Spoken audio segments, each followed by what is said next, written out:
Masechet Shabbat Daf Yud Gimel. On commence Bezrat Hashem à Daf Yud Bet Amud Bet, en bas à deux lignes d'en bas. Plutôt le dernier mot de la troisième ligne d'en bas. Behemet Amrou et Chazan Vechule. La Gemara reprend ce qu'on a vu dans le Mishnah. Dans la Mishnah, on a vu comme ça. On a vu, donc on n'avait pas le droit, on a dit dans la Mishnah qu'on n'a pas le droit de lire à la lumière de la bougie. La Mishnah avait ajouté dessus à propos du Chazan. Donc on avait dit, et Chazan ro'e Echan atinokot korin. Le Chazan regarde où est-ce que les enfants lisent. Aval hu lo yikra. Mais lui ne doit pas lire. Lui n'a pas le droit de lire. Donc la Gemara demande qu'est-ce qu'il fait exactement ce Chazan là. Il voit où les enfants lisent, mais il ne lit pas. Donc il voit ou il ne voit pas. Qu'est-ce que ça veut dire qu'il voit? Il regarde qu'est-ce qu'ils lisent. Donc il regarde. Il lit. Il lit ce qu'ils lisent. Et après tu dis mais non, mais lui ne doit pas lire. Donc, qu'est-ce qu'il doit faire exactement? Quoi oui, quoi non? C'est ce que demande la Gemara ici. Ve'amrat recha, pourtant on a dit en haut, roé, il voit. Maïlav likrot, n'est-ce pas que voir ça veut dire qu'il lit? Lo. La Gemara repousse en disant non, c'est pas ça ce qu'il fait. Les sader raché par shiotav. Il ne regarde que pour revoir le début de ses parachiotes. C'est-à-dire, Raché explique, Raché parachiotav, Raché parashiot, ou méritzan de fiv. Il voit le début à chaque fois des textes, des parachiotes, des sujets, et en voyant le début, il se lit rapidement avec sa bouche, il lit la suite. Chez Mitor Sherosh Aparasha Shgura Befiv, en voyant le début du sujet, du texte, Unizkar Bekula, il se souvient de toute la suite. Le Machar, le lendemain, ou Mesaya Chiva Korin Benekuda Vetamea Belachash. Et donc le lendemain, il pourra aider ce Chazan, ce Gabay, les sept personnes qui montent à la Torah, il va les aider à lire avec les nekudot et les termim qu'il faut, en leur soufflant la lecture qu'il faut. Donc lui, en réalité, il connaît plus ou moins par cœur, mais il a quand même besoin de se faire aider en voyant le début à chaque fois de chaque texte, chaque nouveau sujet, il a besoin de voir à l'intérieur du Sefer Torah. Et donc, le soir, quand il voit les enfants lire la paracha, à la lumière de la bougie, lui, il y jette un coup d'œil, il regarde à chaque fois le début de chaque sujet, et avec ça, il se souvient de la suite, de manière à ce que le lendemain, il puisse aider ceux qui montent à la Torah. Vechen, on continue dans la Gemara, la dernière ligne, Vechen amar Rabba bar Shmuel, ainsi aussi a dit Rabba bar Shmuel, aval mesader ou raché parashiotav, il a le droit cependant de se ranger de se remettre en mémoire le début de ses parachiotes. Vekula paracha lo, demande la Gemara, mais toute la paracha entière, il n'a pas le droit de la lire. Métivé. On objecte, Rabban Shimon ben Gamliel Omer, Atinokot shel bet Rabban, les enfants de l'école, les enfants qui étudient chez leur professeur, Ayum esadrin parashiot, vekorin loraner, eux ont le droit de s'ordonner les parachiotes et de les lire à la lumière de la bougie. Donc quelle est la différence? Pourquoi eux ont le droit, lui n'a pas le droit? Répond la Gemara, première réponse. Iba item arraché parashiotav. Première réponse, si tu veux, je te dis non, les enfants ne lisent que le début à chaque fois des parachutes, le début à chaque fois de chaque sujet, et la suite, ils le disent par cœur.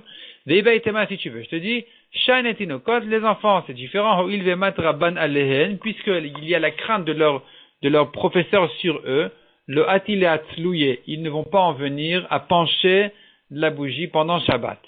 Tandis que lui, il n'a pas peur d'eux, j'espère en tout cas, et donc il aura ce problème qui risque de pencher l'huile vers la mèche, et donc lui n'aura pas le droit de lire toute la paracha que le début. On a vu dans la Mishnah encore une chose, que de même qu'on a vu qu'il faut faire attention à ne pas en arriver à la vera, de s'éloigner de la vera, de ne pas lire à la lumière de la bougie, de peur que comme on a dit, de peur qu'il en arrive à régler la flamme. De la même manière, les Chachamim ont ajouté aussi une distance de s'éloigner d'autres avérotes en disant Lo yochal azav imazava, un homme impur n'a pas le droit de manger avec sa femme impure, malgré que même lui est impur et qu'il n'a pas de problème si elle le rend impur. De toute façon, il est impur. C'est pas ça le problème. Le problème, il est qu'il risque d'avoir des rapports avec elle alors qu'elle est impure, elle est interdite. Donc c'est pour ça qu'on a interdit à un mari de manger avec sa femme qui est impure, même si l'homme est impur, ils n'ont pas le droit de manger ensemble. Tania Rabbi Shimon ben Elazar Omer. La Gemara ramène là-dessus Rabbi Shimon ben Elazar qui constate, qui dit, Bouré vient et voit Adrechan Partzat Arab Israël, jusqu'où s'est renforcée la pureté en Israël. Chez Loshani, nous, car on n'a pas eu besoin d'enseigner dans la Mishnah, le Yochal HaTaor Imatmea, le pur n'a pas le droit de manger avec sa femme impure. Ça, c'était évident. Il était évident à tout le monde qu'un homme pur ne mange pas avec sa femme impure parce qu'elle va le rendre impur. C'est pas ça le problème. Et là, ce qu'on a eu besoin d'enseigner, c'est de dire que si l'homme est impur, il n'a pas le droit de manger avec sa femme impure. Là, il risque de le faire. Et là, les Chachamim ont eu besoin de venir l'interdire et interdire cette chose-là, de peur qu'il en arrive à une avéra. Kayotsebo, lo yochal zav parouche im zav amares. Autre halakha qui ressemble à celle-là, dit la Braïta, un homme impur, un zav, qui a eu un écoulement impur, parouche, ça veut dire Talmid Chacham, il n'a pas le droit de manger avec un zav, un homme impur, amaret, qui n'est pas Talmid Chacham, qui connaît rien du tout. Shema Yargilenu etzlo, de peur qu'il ait l'habitude d'être avec lui. Vechim Yargilo etzlo maya, et demande à la Gemara quel est le problème qu'il soit avec lui. Et la Emma répond à la Gemara, Shema Yargilenu dvarim tmein. On craint que le amaret donne au Talmid Chacham à manger des choses impures. Demande à la Gemara, et quel est le problème? Atu zav parouche, lav dvarim tmein achil. Est-ce que un zav, Talmid Chacham, il ne mange pas des aliments impurs? De toute façon, tout ce qui touche, ça devient impur. Quel est le problème que le amaret lui donne des aliments impurs? Répond la Gemara Marabayek, Zera Shema Yachilenu Dvarim She'enan Metukanin. On craint que il lui donne à manger des fruits qui n'ont pas été prélevés, des aliments qui n'ont pas été prélevés correctement, et donc on doit l'éloigner, le Talmid Chacham, du amaret. Verava Amar, Rava dit non, c'est pas ça le problème. Rov amaret me'asrinan, on craint pas ça, parce que de toute façon, la majorité des amaret, ils font les prélèvements correctement, de leur temps en tout cas, et donc, on n'a pas à craindre qu'il lui donne des fruits à manger, parce que même s'il va lui donner, en principe, en général, c'est prélevé correctement. Le problème est un autre problème, et la Shema Yeheragil etzlo, on craint qu'il s'habitue à le fréquenter, et qu'il lui donne à manger des aliments impurs pendant les jours où le Talmid Chacham il est pur, il s'habitue à se fréquenter, et donc, il va s'habituer à manger chez lui alors qu'il est pur, et donc il va en arriver à manger des aliments impurs. C'est ça le problème. Ibaya Léo, on s'est posé une nouvelle question. Une grande question pose ici la Gemara, qui sera travaillée ici jusqu'à la fin du Hamoud pratiquement. Ou même plus en fait.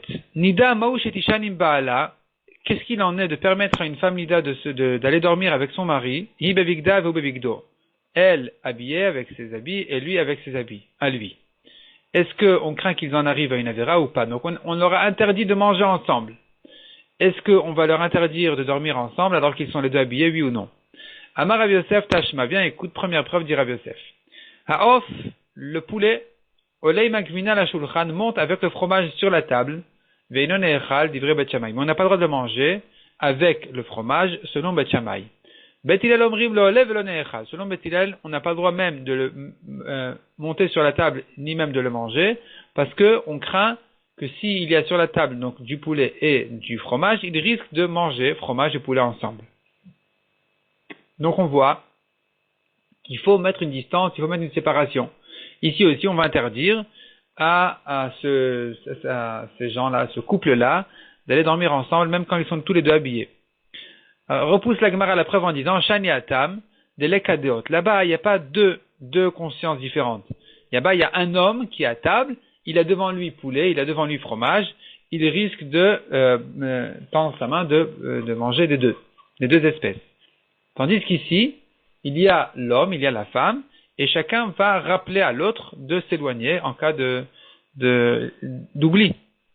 Achinami mistabra. La Gemara elle renforce cette différence-là de dire que s'il y a deux personnes, alors on a plus de raisons de permettre que s'il est seul.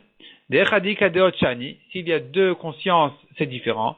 Dektan et Sefa, comme on a enseigné à la fin de cette même braïta. Rabban Shimon ben Gamliel Omer, Shne Arsenaim Ochlin al Shulchan Echad. Deux gens qui ne se connaissent pas, ont le droit de manger sur une même table, Zeochel Basar ve Zeochel Gvina, lui de la viande et l'autre du fromage, Ve'en Choshishin, ils ne craignent rien du tout. Et donc on voit que s'il y a deux consciences, c'est permis, parce que chacun va rappeler le deuxième, il ne risque pas de chacun tripoter l'assiette de l'autre. Donc ici aussi, on aura le droit. La Gemara repousse en disant, Vela vitmarala, n'est-ce pas qu'on a enseigné sur cette braïta? Amar Abchanin Barami Amar Shmuel. Loshanu, on a enseigné de permettre à deux personnes de manger ensemble, lui de la viande et l'autre du fromage, et la she'en makirin zedze, que s'ils ne se connaissent pas, aval makirin zedze asurim, mais s'ils se connaissent, ils sont interdits. parce qu'ils vont pas se gêner, chacun de se servir de l'autre. Ici aussi, le mari et la femme, ils se connaissent. Donc le fait qu'il y ait ici deux consciences, c'est pas ça ce qui va les retenir. Donc on n'a pas de preuve d'ici que ce sera permis. Et donc au contraire, on devrait interdire. De même qu'on a interdit à deux personnes de manger un de la viande et l'autre du fromage s'ils se connaissent, ici aussi on devrait leur interdire de se coucher ensemble, même quand ils sont habillés. Repousse la Gemara en disant non, on n'a pas de preuve non plus de l'interdire. Achiashta, est-ce que c'est pareil? Hatam deot ika shinu ileka. À propos du fromage, les viandes, là-bas, on a deux consciences, c'est vrai, deux hommes différents, deux personnes, mais on n'a pas de changement. On n'a pas de changement. Les deux mangent sur la même table et sur la même nappe. Là, on a un problème. S'ils avaient chacun sa nappe, on a un changement. On marque la différence. Lui, il est là-bas, moi je suis ici, je me sers pas de lui, il ne sert pas de chez moi. Ça, c'est bon. Mais quand il n'y a aucun changement, alors ça sera interdit. Tandis que, haha, ikadeot vikashinui, ici, il y a les deux consciences, donc l'homme et la femme, il y a aussi le changement qu'ils sont habillés, et donc peut-être qu'on devrait permettre. Ikadamre, deuxième version, la Gemara ramène que la preuve était directement de la Sefa, et pas en commençant par la Recha pour prouver que c'est interdit. Tashma, au contraire, on amène directement de la Sefa. Rabban Shimon ben Gamliel Omer. C'est-à-dire, on a vu selon la première version qu'au début, la Gemara n'avait pas fait la différence entre un homme et deux hommes. Et ensuite, la Gemara, tout s'est déroulé en disant oui, mais c'est différent un de deux. Après, on a dit oui, c'est vrai qu'il y a une différence, mais c'est que quand ils se connaissent pas. S'ils se connaissent, alors au contraire, ça sera interdit. Et là-dessus, on a dû dire donc, mais ici, c'est quand même peut-être permis parce qu'il y a un changement. Ça, c'était la première version. La deuxième version, elle saute le début de toute cette preuve-là. Elle passe directement à deux personnes. Tashma Rabban Shimon ben Gamliel Omer. Shner Senaim Ochlim al Shulchan Echad, Ze Basar ve Ze Gvina. Donc deux personnes ont le droit de manger sur une table. Ils se rencontrent à l'auberge, chacun vient d'ailleurs. Ils ont le droit de manger sur une table. Lui de la viande et l'autre du fromage. Veitmar Allah, on a enseigné dessus Amar Rav Chanin Barami Mar Shmuel. Lo Shanu la She'en Makirin Zedze. Ce qu'on a permis, c'est que s'ils ne se connaissent pas. Aval makirin zedze assour, mais s'ils se connaissent, c'est interdit. Ve'anenami makirin zedze ninu. Et là, la Gemara vient directement approuver d'ici que ça doit être interdit parce que l'homme et la femme se connaissent et donc on devrait leur interdire.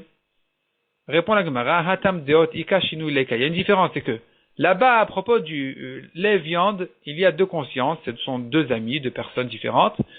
Mais c'est vrai qu'il y a deux consciences et que chacun pourrait rappeler l'autre, mais quand même, on a dit ils se connaissent, donc c'est insuffisant. Mais les Shinou, il n'y a pas de changement. Ils n'ont pas marqué l'interdiction de se servir l'un de chez l'autre. Hacha, tandis qu'ici, Ikadeot, Vikashinu, il y a deux personnes, il y a le mari et la femme. Et il y a le changement qui vient marquer qu'ils n'ont pas le droit de se toucher, ils n'ont pas le droit de se rapprocher, le fait qu'ils soient habillés. Donc peut-être que dans ce cas-là, on pourrait permettre. Donc on reste encore en question. Tashma, nouvelle preuve. Viens, écoute. On a vu dans la Mishnah qu'il interdit à un homme impur de manger avec sa femme impure de peur qu'il n'en arrive à une avera. Donc on voit que c'est interdit. Répond la Gemara à Chinami, il n'y a pas de différence. La Gemara repousse cette preuve en disant Chinami deotika shinuleka. Le mari qui mange avec sa femme, s'ils n'ont fait aucun changement, ils n'ont pas marqué le fait qu'elle est nida, ils n'ont pas le droit effectivement de manger ensemble de cette manière-là. Ils sont obligés de marquer le fait qu'elle est nida. Sinon, ils risquent d'en arriver à une avera. Tandis que ici, quand ils sont couchés habillés, alors il y a ici un changement qui vient marquer le fait qu'elle est nida. Peut-être que ça sera permis. Tashma, la Gemara amène enfin une dernière preuve. Eleharim lo achal. Il s'agit d'un tzaddik là-bas, un passage dans Yechezkel, qui parle d'un tzaddik en disant Eleharim lo achal, c'est-à-dire il n'a pas mangé sur les montagnes. Rashi explique, ça veut dire par le mérite. Il n'est pas nourri par le mérite des montagnes qui sont Avraham, Yitzhak et Yaakov, il est nourri par son propre mérite. Ve'enav lo nasal gilulei bet Israël, il n'a pas levé ses yeux vers les idoles d'Israël. Ve'teshet reu lo timeh, et la femme de son ami, il n'a pas rendu impur, donc il n'a pas touché la femme de son ami. Ve'el isha nida lo yikrav, et à une femme nida, il ne va pas s'approcher. Makish isha nida le eshet reu, le pasuk ici met en rapport sa femme nida, sa propre femme nida, avec la femme de son ami. Ma eshet reu, de la même manière qu'il est évident que la femme de son ami ou bevigdo vei bevigda asur, même si lui est habillé, elle aussi est habillée, ils n'auront pas le droit de se coucher de cette manière-là. Afishtonida de la même manière, sa femme qui est nida, ou bevigdo vei bevigda asur, shmamina. Même si lui il est habillé, et elle aussi, chacun dans ses vêtements, dans ses habits, ils n'auront pas le droit de se coucher de cette manière-là. Shmamina, tu entends ici très clairement de cette braïta que c'est interdit. Donc, ils n'auront pas le droit de se coucher sur le même lit, même si chacun est habillé, ils sont obligés de se coucher chacun sur son lit. En faisant une séparation entre les lits, parce que sinon ça s'appelle le même lit. Ou pliga de Rabbi Pedat. Et la Gemara dit, il est en marloquette avec Rabbi Pedat. Donc ce qu'on a vu ici de l'interdire sans discussion avec Rabbi Pedat. D'Amar Rabbi Pedat, là sera Torah la courva shel gilou yarayot bilvad. La Torah n'interdit que les relations elles-mêmes avec des femmes interdites ou avec une femme nida. C'est que ça qui est interdit de la Torah. Mais se toucher n'est pas interdit de la Torah selon Rabbi Pedat. C'est interdit que midrabanan. Et donc là, quand ils sont les deux habillés, on n'a même pas d'interdiction de midrabanan selon Rabbi Pedat. Chez Neymar, comme il est dit Rabbi Pedat, ish el kol sher besaro, un homme à tous ses proches de famille, lotikrevu les galot erva, vous n'avez pas le droit de vous approcher pour avoir des relations. Là, c'est ça ce que la Torah interdit, mais sinon, la Torah n'a pas interdit. Et donc Rabbi Pedat pense qu'il serait permis à un homme et à une femme de se coucher ensemble quand ils sont habillés, mais la halakha n'est pas comme ça, la halakha est que c'est interdit, donc il faut s'éloigner, il faut éloigner les lits. Oula, qui avait atimi beirav. La Gemara raconte une histoire sur Oula, lorsqu'il venait de la yeshiva, il embrassait ses sœurs, ses grandes sœurs apparemment, sur leur poitrine. Il y en a qui disent sur leurs mains. Ou pligadidadide, et Oula, il discute sur lui-même, d'Amar Oula, parce que Oula dit très clairement, afilushum kurva asur, il est interdit toute proximité, mishum lech amre nezira, car on dit au nazir, un homme qui s'est interdit de boire du vin, on lui dit, pars, éloigne-toi, sror les karmalotikrab, autour de la vie, ne t'approche pas, éloigne-toi de la vigne, éloigne-toi de la vera, un homme ne doit pas s'approcher de la vera, donc toutes ces choses-là sont interdites, toutes ces proximités sont interdites, donc a priori, Oula se devait interdire d'embrasser ses sœurs sur leurs mains ou sur leur poitrine. Pourquoi il le faisait quand même, dit Tosfot ici, le dernier Tosfot tout en bas, au pligadidé à l'idée, donc on a vu que Oula, il discute sur lui-même, Oula savait, il se connaissait qu'il n'allait pas en arriver à des mauvaises pensées. Chez Tzadik Gamouraya, car il était un Tzadik Gamour, un Tzadik complet, parfait, qui était Amrina le Perek Sheni de Ktuvot, comme la Gemara raconte dans le deuxième Perek de Ktuvot, de Ravad Abarava, Markiv la Kitfe au Meraked. Ravad Abarava, il mettait la kala sur ses épaules, il dansait avec. Amré les Rabbanan, les Chachamim lui ont demandé, Anan Maoule Meavadachi, qu'est-ce qu'il en est que nous, est-ce qu'on a le droit de faire la même chose? Amar lui leur a répondu, Idamia lechon kikshura lachye. Si la kala, elle vous semble, elle vous paraît comme une poutre, il n'y a pas de problème. Veilolo, mais si elle vous paraît un petit peu autre chose que ça, alors c'est interdit.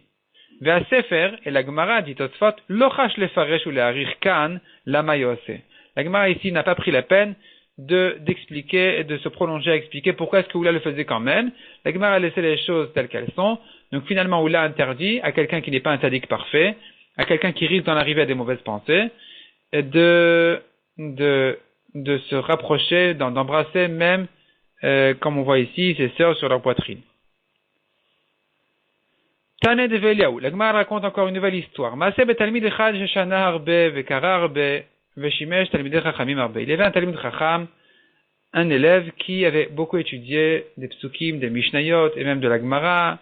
Il avait même approfondi les Gemarot. Et malgré tout, il est mort à la moitié de ses jours. Sa femme prenait cette filine, elle tournait avec dans les bateknit, dans les shul et dans les batem midrashot. Elle disait là-bas au Talmidei Chachamim, elle demandait aux gens, Ktiv Torah, il est écrit dans la Torah, ki uchayecha vorechemecha. Dans les tefilines dans lesquelles il y a la Torah, c'est écrit donc dans cette Torah-là, il est écrit que elle est ta vie et orechemecha, t'es la longueur de tes jours. Baali, Sheshanar, Bevekarar, mon mari qui a beaucoup étudié de Mishnayot, de Psukim, on tourne à page, Veshimesh Talmidei Chachamim Arbe, qui a bien approfondi même les Gemarot, Mipnema Met Bachati Amav, pour quelle raison il est mort à la moitié de ses jours? Velo haya adam marzira davar, personne ne savait lui répondre. Pamachat, une fois, raconte Eliyahu Hanavi. Parce qu'on a dit que cette année de Eliyahu, c'est une braïta qui a été enseignée par Eliyahu Hanavi. Et donc Eliyahu Hanavi, il raconte, Pamachat, nitarachti etzla. J'étais invité chez elle, je suis rentré chez elle. Elle me racontait toute cette histoire de son mari. Et à Martila, je lui ai demandé. Biti, ma fille. Pendant les jours de tes règles, qu'est-ce qu'il était avec toi? Amrali chas veshalom, afilu bezbaktana lo nagabi. Il me dit chas veshalom, même mon petit doigt il ne touchait pas. C'est interdit. Bimeli buner mawetler, pendant les jours des 7 jours de propreté, tes shivanekim, qu'est-ce qu'il faisait? Comment il était vis-à-vis de toi? Alors il lui a dit, écoute, achalimi veshataimi viashanimi, bekiruv basar. Donc il mangeait avec moi, il buvait avec moi, même il dormait avec moi, bekiruv basar, avec proximité de chair, donc de corps sans habit. Velalta datol davarachem, mais jamais il a pensé faire une avera. Ve'amartila, je lui ai dit, racontez les wanavi. Baruch hamakom sharago beni Hashem qui l'a tué. Shelonasa panim la Torah.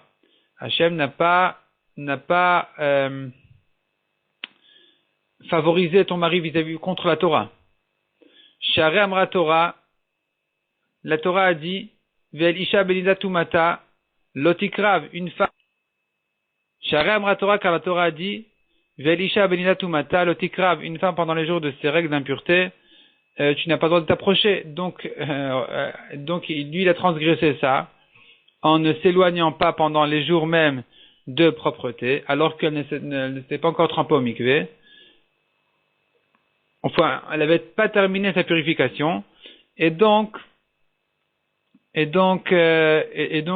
méritait la mort. Kiata Ravdimi Amar, quand Ravdimi venait de Israël a dit, il a ajouté une précision sur cette histoire. Mita Chada Havai, c'était un grand lit. Rashi explique que c'est un grand lit, donc il ne se touchait pas. C'est pour ça que lui pensait que c'était permis, et malgré tout, il a été condamné. Mais Marava Amre en Israël, on a ajouté une précision sur cette histoire. Amar Avitrak Bar Yosef, Sinar Mafsik Beno Lebena.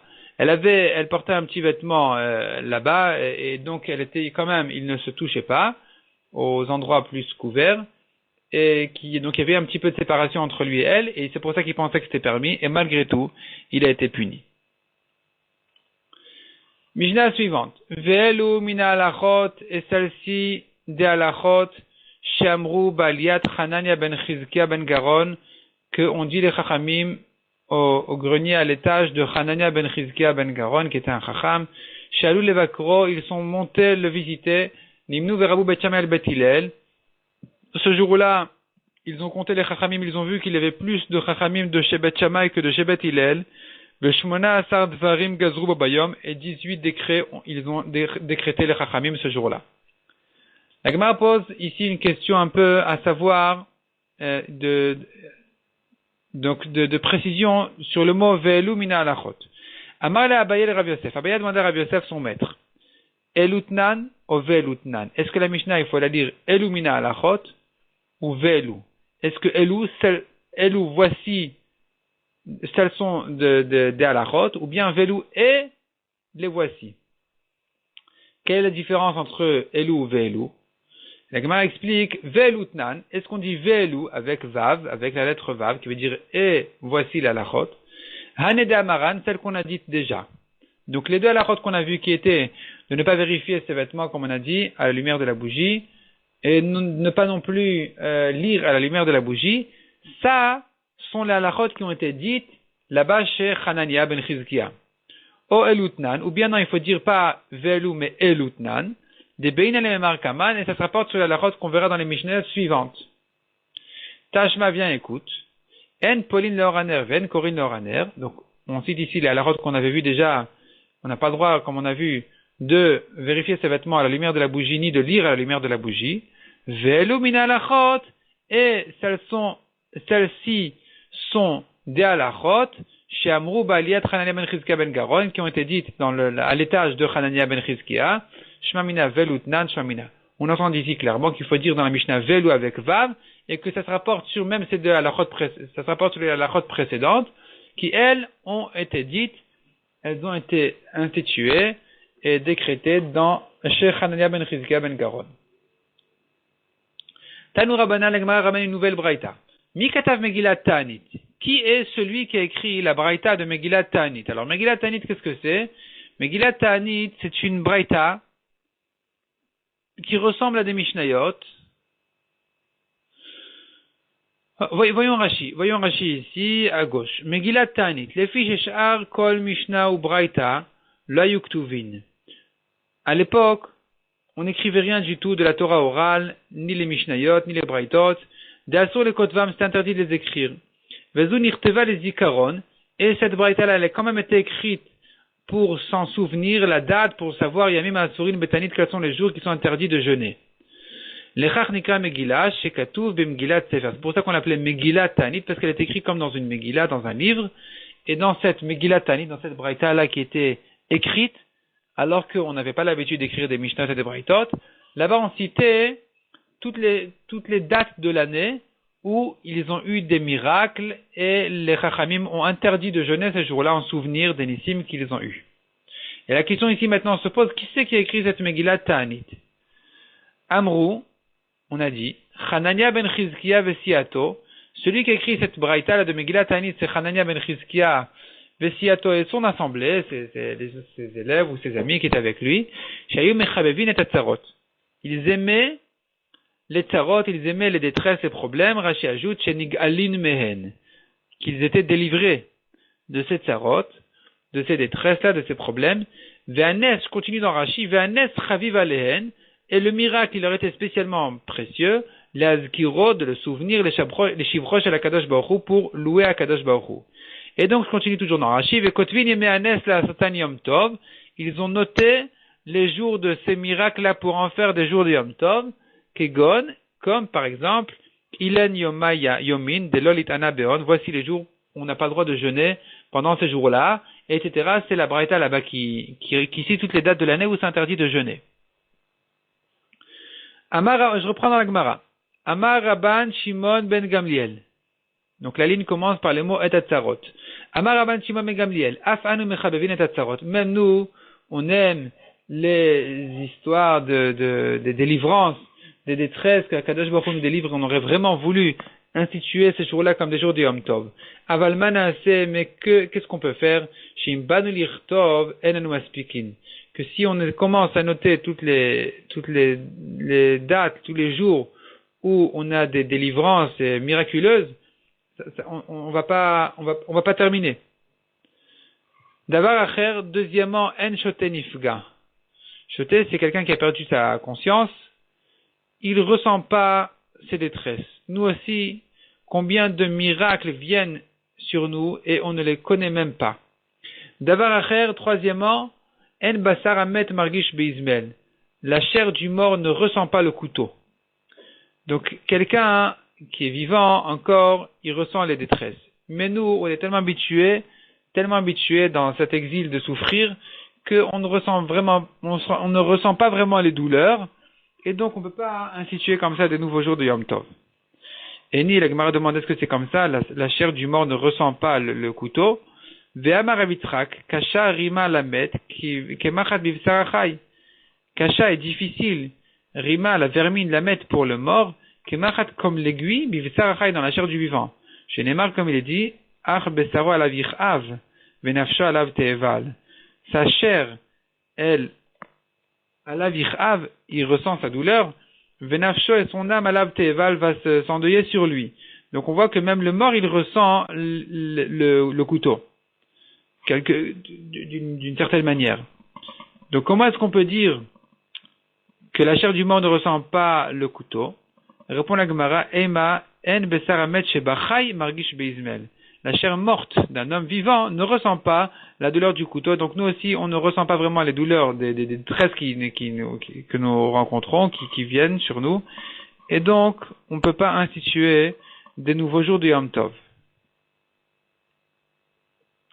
Amar Avuda Amarav. Beram, cependant, Zachur Oto Aish Latov, et on se souvient de cet homme-là pour le bien, Vechanania ben Chizkiya Shmo, et donc c'est bien Hanania ben Chizkiya duquel on parle, Shilmalehu, car sans lui, Nignaz Sefer Yechezkel, on aurait perdu le livre de Yechezkel, on aurait caché le livre de Yechezkel. Le prophète Yechezkel a écrit un livre de prophétie, Sefer Yechezkel, et on ne le comprenait pas, est venu Hanania et il a bien expliqué, bien interprété, c'est comme ça qu'il a sauvé ce livre-là. Shayut Varav Sotrin Livre Torah, car ces paroles, les paroles de Yechezkel, elles paraissaient contredire les paroles de la Torah. Mais à ça, qu'est-ce qu'il a fait Hanania? On lui a monté à l'étage 300 girvés, c'est une mesure qui s'appelle dans la Gemara en général CA, shemen d'huile, viachav balia vedarshan. Il s'est assis là-bas, donc d'huile c'était pour éclairer, et il s'est assis à l'étage, et il a tout interprété, tout expliqué, et de cette manière-là a été sauvé le livre de Yechezkel. Ushmona Asar Davar Gazru, on a vu encore dans la Mishnah que 18 choses ont été décrétées ce jour-là. Ma'ininu, quelles sont les 18 choses? Ma'ininu Shmona Asar Davar, quelles sont les 18 choses? Detnan. Et là, la Gemara, elle ramène une partie des 18 choses jusqu'à que finalement, la Gemara, elle va terminer tout le compte des 18 choses qui ont été décrétées ce jour-là. Donc, une partie de ces choses, c'est ce qu'on voit dans la Mishnah qui dit. Elu poslin et Trouma. Voici les choses qui, en touchant la Trouma, ça la rend pas saoul. Donc, c'est un certain degré d'impureté qui rend la Trouma pas saoul. Haochel, ochel rishon, ve'ochel, ochel sheni. Celui qui mange un aliment qui est tamé, qui est impur, parce qu'il a touché de la Touma. Rishon, ça veut dire qu'il est un premier descendant de la Touma, ou bien un deuxième descendant de la Touma, c'est-à-dire que cet aliment a touché quelque chose qui est devenu impur en touchant la Touma elle-même, et cet homme-là, il est venu, il a mangé cet aliment-là, qui est un premier descendant ou deuxième descendant de la Touma, eh bien, cet homme-là, il rend la Touma pasoul en la touchant. Ve'achotem ashkin tmein, ou celui qui boit un liquide impur. Ve'aba roche ve'rubo b'maim sheuvin, ou bien celui qui se trempe dans de l'eau puisée, sa tête et la majorité de son corps. Il devient tamé. Même si c'est de l'eau pure, il devient tamé parce qu'à l'époque, on verra dans les dapim suivants, ils avaient l'habitude de se tremper dans un mikvé d'eau sale, et ensuite ils allaient se laver dans de l'eau propre. Finalement, ils s'habituaient à l'idée que finalement c'est l'eau propre qui purifie, ils commencent à oublier le vrai mikvé. Donc de là, ils ont décrété, celui qui se trempe dans de l'eau puisée, qui est en général de l'eau propre, il devient tamé. Midera banan, il devient tamé. Et donc s'il va toucher ensuite de la trouma, il la rend pas saoul. Vetaor, ou bien un homme pur, shinaflel rochev rubosh lo shalugin, maim shuvin. Un homme pur sur qui est tombé donc sur sa tête, ou a été versé, sa tête et la majorité de son corps. Shloshalugin, c'est une petite quantité d'eau, maim shuvin, d'eau puisée, une petite quantité comme à peu près 1,5 litre d'eau puisée qui est venue sur lui, qui a été versée sur lui. Ça le rend aussi impur pour la même raison. Pour la même raison, comme on a vu, il s'est trempé dans un mikvé d'eau sale, ils allaient ensuite se rincer, finalement ils risquaient de croire que c'est la douche qui purifie et pas le mikvé, et donc ils allaient oublier le mikvé. C'est pour ça que les Chachamim ont institué sur qui a été versé de l'eau, donc de l'eau puissante, en fait de l'eau propre, de l'eau, il devient impur, il rend pas sous la trouma. Ve'a sefer. Ve'a sefer, ça veut dire un sefer Torah ou un sefer Nevim ou Ktuvim, tous les livres en parchemin, ils rendent la trouma pasoul en la touchant. On verra dans la Gemara pourquoi. Vayadaim, et les mains qui n'ont pas été surveillées. Vatvulium, celui qui était impur, qui s'est trempé aujourd'hui au mikvé. Sa purification ne se termine que à la nuit. Il n'a pas attendu la nuit, il a touché de la trouma, il l'a rendu impur. Vaochalim, vakelim, shenitmeu bemashkin, ou bien des aliments, ou même des objets, des récipients, qui sont devenus impurs par des liquides. Eh bien, toutes ces choses-là rendent la tourma impure pasoul en la touchant. On n'aura plus le droit de manger cette tourma-là. Cette tourma-là sera interdite au Kohen. Et ça fait partie des 18 choses qui ont été décrétées là-bas par les Chachamim à l'étage donc de Hanania ben Chizkiya ben Garon. On va s'arrêter là pour aujourd'hui.